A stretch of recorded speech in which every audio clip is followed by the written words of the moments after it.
Hello everyone, Chakan face में आपका स्वागत है। चाकन फेस में नया वीडियो क्या है, जिसने भी चैनल को सब्सक्राइब नहीं किया है जरूर सब्सक्राइब कर लें। ये हमारा झारखंड लैंड रिलेटेड जो लॉ का सीरीज चल रहा है, जिसमें हम लोग CNT एक्ट को कंप्लीट कर चुके हैं। इसमें हम लोग SPT एक्ट का हम लोग सीरीज चला रहे हैं। जिस किसी भी चैनल को सब्सक्राइब नहीं किया है जरूर सब्सक्राइब कर लें। जिसमें JPSC में से लगभग 24 से 26 मार्क्स के क्वेश्चन पूछे जाते हैं। उसके बाद झारखंड SIM भी काफ़ी मार्क्स के क्वेश्चन पूछे जाते हैं। झारखंड की JSSC लेवल के हर एग्जाम में इसमें क्वेश्चन पूछे जा सकते हैं और JTED में इसमें काफ़ी मार्क्स के क्वेश्चन पूछे जा सकते हैं। ये सीरीज हर एग्जाम के लिए बहुत इंपॉर्टेंट है। जरूर ये सीरीज देखिए। SPT का हमने 2 लेक्चर कंप्लीट कर दिया है, तो बैकग्राउंड वाला लेक्चर जिस किसी ने भी नहीं देखा आप जरूर से ज़रूर देखिए, वो आपको समझने के लिए बहुत इंपॉर्टेंट हो जाएगा। चलिए शुरू करते हैं आज का लेक्चर। थोड़ा सा हम लोग बैकग्राउंड आपको बता दे रहे हैं, थोड़ा सा आउटलाइन घटनाक्रम क्या रहा है। आपको हमने बताया था सबसे पहले होता है 1854 की क्रांति, संथाल क्रांति, या फिर जिसको लोग हूल क्रांति भी बोलते हैं या फिर हूल विद्रोह भी बोलते हैं। उसके बाद 1855 में संथाल परगना का निर्माण होता है। बीरभूम और भागलपुर से अलग कर दिया जाता है उसको। 1856 में सबसे पहली बार ढांचा बनाने का प्रयास किया जाता है, प्रशासनिक ढांचा बनाने का प्रयास किया जाता है। किसके? संथाल पुलिस रूल के द्वारा। संथाल पुलिस रूल के द्वारा कौन किसके द्वारा बनाया जाता है? George Yule. ये कहाँ के थे? भागलपुर के कमिश्नर थे। भागलपुर के कमिश्नर। ये सब चीज़ आपको नहीं बताया, ये बार बार इसलिए रिपीट किया जाता है कि आपको याद हो जाए। ये बार बार इसलिए रिपीट किया जाता है कि उसके बाद आपको हमने लास्ट में बताया था एग्जॉस्टिवली, ये वाला 1872 में हमने आपको बताया था Santhal Pargana settlement act. Santhal Pargana settlement act ये हमने आप बताया था 1872। ये बहुत इंपॉर्टेंट है, इसको आप इंपॉर्टेंट भी मार्क कर दिए या फिर वेरी इंपॉर्टेंट मार्क कर दिए। SPT में जो क्वेश्चन पूछे जाते हैं इसी से पूछे जाते हैं, इससे पूछे जाते हैं। आगे पूछे जाएंगे SPT का जो स्टैंडर्ड लॉ है SPT 149 1949 वाला से, तो वहाँ तक अभी हम लोग नहीं पहुँचे। इसका हम लोग पीछे आउटलाइन को हम लोग देख रहे हैं। वहाँ तक पहुँचने से पहले जो दूसरा जो सबसे इम्पोर्टेंट है ये SPT Santhal Pargana settlement act 1872। इसको हम लोग बोलते हैं संथाल परगना बंदोबस्ती विनिमय। इसमें बहुत कुछ किया गया। सबसे पहले इसमें क्या गया कि काश्तकार की अवधारणा का विकास हुआ। काश्तकार की अवधारणा का विकास हुआ। बंदोबस्ती की गई। बंदोबस्त पदाधिकारी को नियुक्त किया गया। प्रति जमीन की मापी की गई। किसानों और रैयतों के अधिकारों को परिभाषित किया गया। जमींदार। उसके बाद मांझी और पदाधिकारियों के अधिकारों को भी लिपिबद्ध किया गया। किसानों और रैयतों के अधिकारों को लिपिबद्ध किया गया। इसमें बहुत सारी चीज़ें हैं। इसको आर्टिकल वाइज में ये ऑप्शन में है। इसमें आर्टिकल ABCD अलग अलग, मतलब नंबर आपको ये रफली बता रहे हैं, लेकिन इसको आर्टिकल वाइज ये लिखा हुआ। अगर आप आर्टिकल याद करने जाएंगे तो आप याद ही नहीं कर पाएंगे, क्योंकि आर्टिकल से रेयर में से रेयरेस्ट क्वेश्चन पूछे जाते हैं। तो आपको ये आप आर्टिकल जब भी बुक में कहीं पढ़िएगा तो आप आर्टिकल में नहीं जाइए, कि आर्टिकल से क्वेश्चन पूछे जाने की संभावना बहुत कम है। अगर क्वेश्चन पूछा जाएगा तो इसके थियोरी पार्ट से पूछा जाएगा। ये पूछा जाएगा कि पहली बार काश्तकार की अवधारणा का विकास कब हुआ। तो ये आपको ऑप्शन दिया जाएगा, अलग अलग रूल उसमें दिया जाएगा। Santhal Pargana settlement act, Santhal Pargana rent regulation act, या फिर ये वो ऑप्शन, तो उसमें से आपको ये चूज करना रहेगा। उसके बाद इस तरह से अगर ये धारा इसमें नहीं पूछा जाएगा, उसी के तहत प्रति जमीन की मापी, मांझी का अधिकार, ये सारे इसके तहत आते हैं। तो ये आपको हमने लास्ट वीडियो में बता दिया था। संथाल परगना सेटलमेंट एक्ट के बाद हमारा दूसरा जो सबसे इम्पोर्टेंट आता है Santhal Pargana rent regulation act.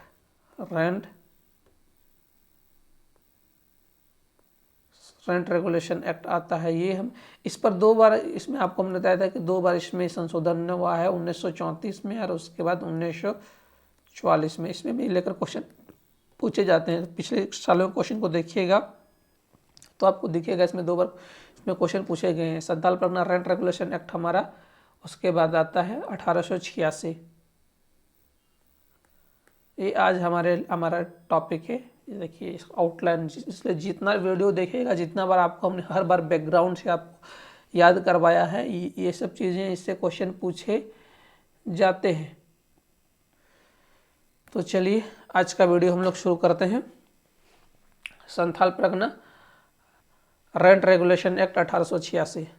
Santhal Pargana rent regulation act 1886, ये किसके बाद आया है? 1872 वाले के बाद आया है। 1872 वाले के बाद आया वो संथाल परगना सेटलमेंट एक्ट, इसको हम लोग बोलते हैं बंदोबस्ती विनियमन, उसको हम लोग बोलते हैं संथाल परगना बंदोबस्ती विनियमन, इसको हम लोग बोलते हैं संथाल परगना लगान विनियमन, इसको बोलते हैं बंदोबस्ती विनियमन, इसको बोलते हैं संथाल परगना लगान विनियमन। इसका अगर हम लोग हिंदी देखेंगे तो वो आपको मिलेगा लगान विनियमन, संथाल परगना लगान विनियमन 1886। तो इसके लाने का सबसे बड़ा मुख्य कारण था जो संथाल परगना का क्षेत्र था, यह संथाल परगना रीजन था, इसमें शुरू किससे कट करके अलग हुआ है, जहाँ पर जो 1854 की संथाल और हुल विद्रोह की क्रांति हुई थी, उसको जहाँ पर क्रांति वाले क्षेत्रों से कट करके अलग किया गया था, संथाल परगना था। उस क्षेत्रों में जो अंग्रेज थे तो टैक्स कलेक्शन अपने आप मतलब थोड़ा सा लालची हो गया और टैक्स कलेक्शन को बढ़ाना चाहते थे, टैक्स कलेक्शन को बढ़ाना चाहते थे, तो टैक्स कलेक्शन राजस्व की उगाही ज़्यादा करना चाहते थे, वही हम लोग बोलते हैं टैक्स कलेक्शन या फिर राजस्व की उगाही, राजस्व की उगाही बहुत ज़्यादा करना चाहते थे, इसलिए उन्होंने इस रेगुलेशन को लाया था। इस रेगुलेशन में एक ऐसा प्रावधान किया गया था कि मतलब थोड़ा सा मतलब डिफिकल्ट प्रावधान किया गया था, अगर कोई भी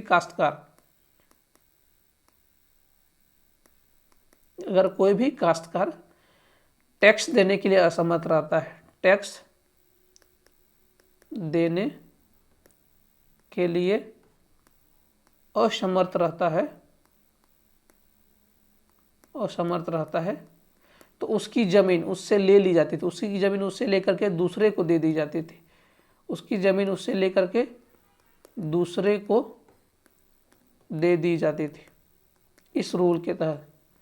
अगर आप अब काश्तकार को ही नहीं जानते हैं तो आपको हम लोग कुछ नहीं कर सकते हैं। आपको हमने बहुत दफ़ा वीडियो बताया था, अगर लैंड होल्डर से मतलब भूस्वामी से लैंड होल्डर से जो कुछ टैक्स लेकर के मतलब कुछ नियमों के तहत मतलब लैंड होल्डर से ज़मीन लिए हुए रहते हैं काश्तकार और बदले में कुछ उसको टैक्स देते हैं, वो काश्तकार इसको हम लोग बोलते हैं भूस्वामी से बदले में वो टैक्स देते हैं, यही काश्तकार। ये सब वीडियो आपको ना बहुत पहले बताया था, ये सब चीज़ें आप अगर हमारा सीरीज नहीं देखे हैं तो आप डायरेक्ट इस वीडियो को देख लें तो आपके लिए डिफिकल्ट होगा। आप हमारा सीरीज देखिए, हमने एग्जॉस्टिवली CNTO कवर किया, इसमें बहुत जगह काश्तकार का जिक्र हुआ है। और जो पहली बार सिर्फ डायरेक्ट इस वीडियो को देख करके आप काश्तकार सुनिएगा तो आपको समझ में नहीं आएगा। तो काश्तकार वो लोग हैं जो भूस्वामी से भूमि लेते हैं, बदले में उनको कुछ टैक्स देते हैं। तो काश्तकार को टैक्स देने के लिए वैसा काश्तकार जो टैक्स देने के लिए असमर्थ है उससे भूमि ले लेंगे और दूसरे को दे देंगे इस नियम के तहत SPT रेंट रेगुलेशन एक्ट 1886 फिर लगान विनियमन 1886 इसका अगर हिंदी अनुवाद हम लोग देखेंगे तो इस नियम के तहत मतलब इस नियम के तहत जो अगर सबसे ज़्यादा जो प्रभाव पड़ा है, इस नियम को जो सबसे ज़्यादा प्रभाव पड़ा है तो संथालों पर इसका जो सबसे ज़्यादा प्रभाव पड़ा है, मतलब अनुसूचित जनजाति और संथालों पर, मतलब संथाल पर सबसे ज़्यादा प्रभाव पड़ा है, सबसे ज़्यादा इस नियम का प्रभाव पड़ा, इस नियम का प्रभाव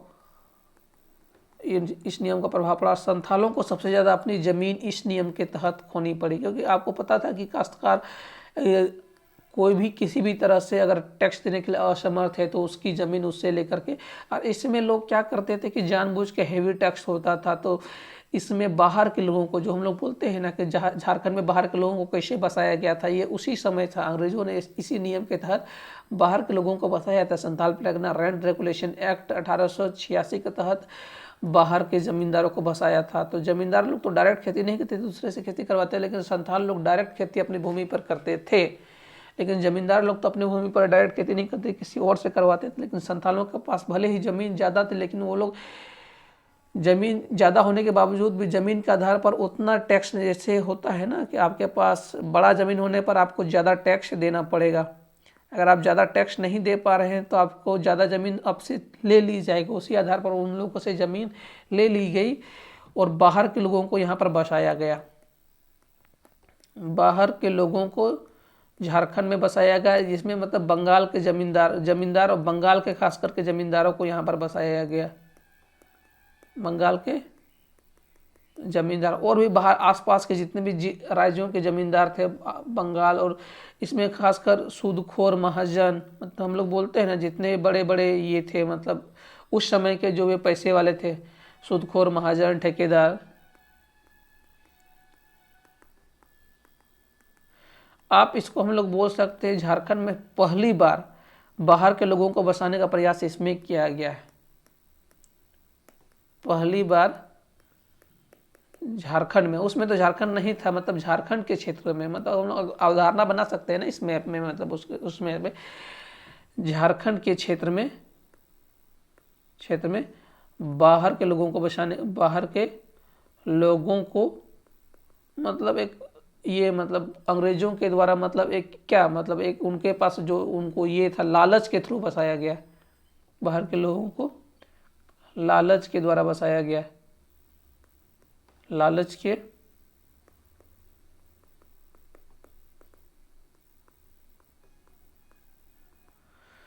और इसमें बाद में जो ये जो हमारा है 1886 का Santhal Pargana red regulation act, इसमें संथालों पर सबसे ज़्यादा प्रभाव पड़ा।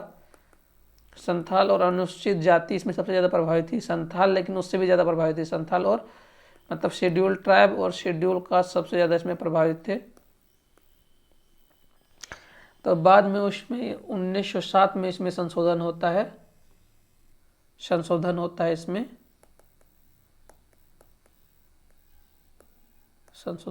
है 1907 में, संशोधन होता है 1907 में। और उसके बाद एक इस संशोधन के बाद इसमें देखा जाता है कि संथाल परगना के रीजन में, मतलब पूरे संथाल परगना के रीजन में देखा गया एक बहुत ज़्यादा अनियमितता देखी जाती है। उसके लिए एक कमेटी बैठाई जाती है, अनियमितता देखी जाती है, अनियमितता देखी जाती है पूरे संथाल परगना के रीजन में। आप देख सकते हैं कि एक इम्बैलेंस हो जाता है, मतलब बाहर के लोगों को आप किसी भी क्षेत्र में, मतलब इस क्षेत्र में बाहर के लोगों को बहुत ज़्यादा बसाया जाता है, इधर इधर से ला करके, इधर इधर से ला करके बहुत ज़्यादा, मतलब टैक्स का ये, मतलब ज़्यादा टैक्स पाने के चक्कर में किनके द्वारा, अंग्रेजों के द्वारा ज़्यादा टैक्स काश्तकारों को हटा करके संथालों को ज़मीन खोनी पड़ी संथाल रेंट रेगुलेशन एक्ट के द्वारा। तो उसके बाद जो हम लोग अगला देखेंगे उसी के तहत एक कमेटी गठन किया गया। उस कमेटी, इस वीडियो में हम लोग एक कमेटी के बारे में हम लोग अगला वीडियो में देखेंगे। तो इस वीडियो में इतना ही। जो कमेटी का गठन किया जाएगा तो उस कमेटी के बाद जो हम लोग अगला चीज़ जो हमारा आता है, उसका जो हमारा अगला जो एक्ट आएगा वो हमारा आ जाता है 1949। जो वो कमेटी जो आएगी वो कमेटी रिकमेंड करती है 1949 एक्ट को, कि एक वो कमेटी पाती है कि बहुत ज़्यादा अनियमितता, आप देखते हैं कि अनियमितता यहीं से शुरू हो जाती है Santhal Pargana rent regulation act से, कि इस एक्ट में ही यही देखा गया था कि जो भी काश्तकार, देखिए संथालों के पास जो ज़मीन थी, उन लोगों के पास ज़मीन ज़्यादा थी कि वो लोग खुद से बनाए हुए ज़मीन थे, मतलब एक कोड़कर ज़मीन थी। हम लोग बोलते हैं ना संथाल और जो भी और यहाँ के अनुसूचित जनजाति, उन लोगों के पास कोड़कर ज़मीन थी, मतलब खुद से बनाई हुई ज़मीन थी।